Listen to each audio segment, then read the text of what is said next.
Ya, bagaimana jadinya ketika kita mengalami gagal bayar ataupun telat bayar di aplikasi pinjaman online Krediwan. Sebelumnya aplikasi Krediwan ini adalah aplikasi yang bernama 360 Kredi. Dikarenakan ada sebuah masalah, ya dikarenakan penagihannya itu barbar, jadi aplikasi ini terkena sanksi sehingga untuk mempertahankan namanya, dia hanya mengganti nama aplikasinya saja. Karena mereka juga berpikir, sayang sekali ya, sudah di-download jutaan orang, tapi harus menghapus aplikasinya. Jadi dia nampaknya lebih memilih membayar sanksi daripada harus merubah aplikasinya ya. Dia lebih memilih membayar sanksi dan merubah namanya aja. Oke, jadi bagaimana kalau misalnya kita telat bayar dan gagal bayar di aplikasi ini? Dan informasi ini juga selain itu teman-teman, sudah saya ambil ya pengalaman-pengalaman dari teman-teman yang lain yang mengalami telat bayar hingga gagal bayar di aplikasi pinjaman online Krediwan ini yang dulu bernama 360 Kredi. Apakah ada desa lapangannya atau enggak? Seperti apa penagihannya, baik atau justru barbar gitu ya, mengancam.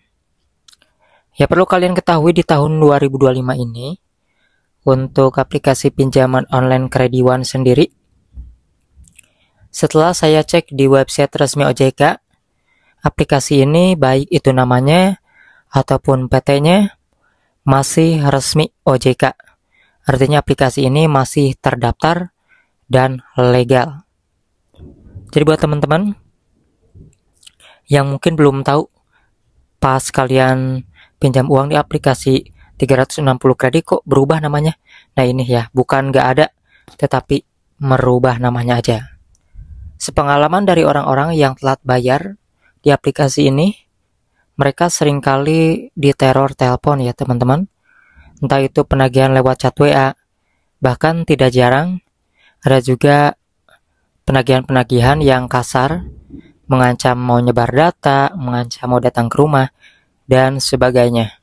Dari situlah aplikasi ini terkena sanksi karena banyak dilaporkan oleh orang-orang yang meminjam uang di aplikasi ini karena penagihannya itu ya barbar seperti itu. Perlu kalian ketahui jika ada ancaman sebar data dari aplikasi pinjol resmi seperti ini, gak perlu panik ya, karena mereka gak bakalan berani menyebarkan data. Kalau memang berani mereka menyebarkan data kalian, artinya utang kalian lunas. Kemudian bagaimana nih yang gagal bayar nih? Telat bayar dan gagal bayar kan beda ya. Kalau telat bayar sih masih sanggup ya, hanya saja telat harinya. Tapi kalau gagal bayar, itu kan sudah nggak sanggup lagi, sudah gak ada uang lagi buat membayar. Nah, sepengalaman dari banyak teman-teman yang sudah cerita, mereka ini mengalami gagal bayar itu berbeda-beda ya. Ada yang 3 bulan lebih didatangi ya. Ada juga yang baru 2 bulan, ada juga yang udah bertahun-tahun baru didatangi. Nah, apa yang mereka lakukan ketika datang ke rumah? Yang pasti aplikasi pinjaman online resmi seperti ini, itu datang tidak di hari libur, tidak datang ke kantor tempat kerja, kecuali kita yang meminta datang ke sana ya. Kemudian juga tidak datang di atas jam 8 malam. Kalian harus perhatikan hal tersebut. Kemudian, gimana nih cara menghadapi DC lapangan kalau misalnya kepalang datang ke rumah? Yang pertama tentunya kita lihat dulu dari kitanya ya.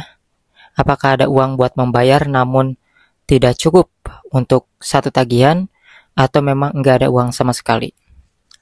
Kalau misalnya kita ada uang cuma tidak begitu besar, tidak pas buat bayar cicilan per bulan, ya kalian bisa bernegosiasi kepada mereka. Pinter-pinterlah bernegosiasi untuk meminta cicilannya ini diringankan. Contohnya misalnya kalian punya cicilan 1 bulannya itu 2 juta. Kalian minta keringanan dengan uang yang ada, misalnya 1 bulannya jadi 1 juta. Dari 2 juta jadi 1 juta, ataupun dari 2 juta jadi 500 ribu. Nah biasanya mereka akan mengerti hal tersebut. Kemudian kalian juga minta bekukan aja nih bunga dan dendanya, karena kan pasti besar.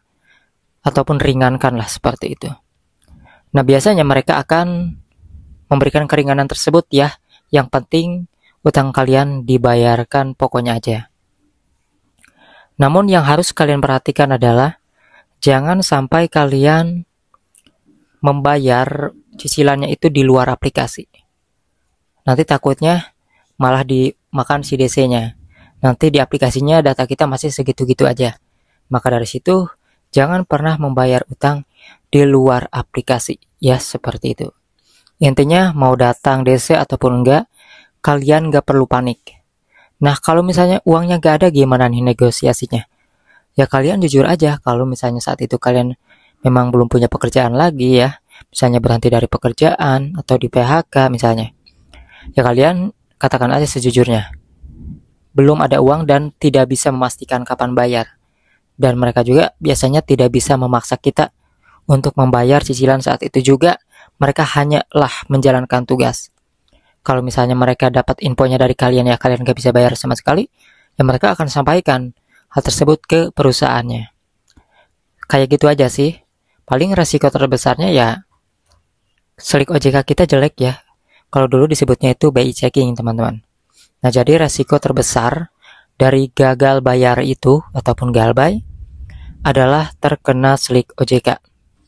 Yang mana suatu saat kita kredit barang kayak HP misalnya, ataupun mobil, motor, ya rumah, itu akan kesulitan di masa depan karena cicilan kita ini ada yang tidak selesai dulunya, kayak gitu teman-teman ya. Nah, maka dari itu, itulah cara menghadapi DC. Kesimpulannya aplikasi Krediwon ini, DC lapangannya itu ada, namun tidak selalu turun ke lapangan. Karena kalau kita lihat dari jumlah penggunanya juga begitu banyak ya, terlalu banyak dan tidak seimbang dengan DC-nya. Sehingga DC-nya juga akan kewalahan kalau harus datang ke sana kemari. Jadi ada yang beruntung bertahun-tahun tidak didatangi, ada juga yang baru berbulan-bulan didatangi. Tergantung diprioritaskan ditagih atau tidak ya, seperti itu teman-teman. Oke, kalau misalnya kalian mau nanya silakan aja tulis di kolom komentar ya. Dan yang mau share pengalaman juga telat bayar ataupun gagal bayar di aplikasi ini, aman ataupun didatangi DC, silakan aja tulis di kolom komentar biar menambah informasi dari teman-teman yang lainnya juga. Kalau misalnya DC-nya turun, kira-kira di daerah mana aja kalian pernah didatangi DC dan seperti apa jalan pintas ataupun negosiasi yang kalian lakukan. Yang pasti harusnya aplikasi pinjaman online resmi seperti ini, DC yang turun itu harusnya sopan ya teman-teman. Walaupun ketika penagihan di telepon itu mereka pada barbar. Nanti kita akan bahas lagi untuk aplikasi pinjaman online yang lainnya. Kalian juga bisa nanya untuk aplikasi pinjol yang lain selain aplikasi yang saya bahas ini. Oke, sampai jumpa lagi di segmen yang lain.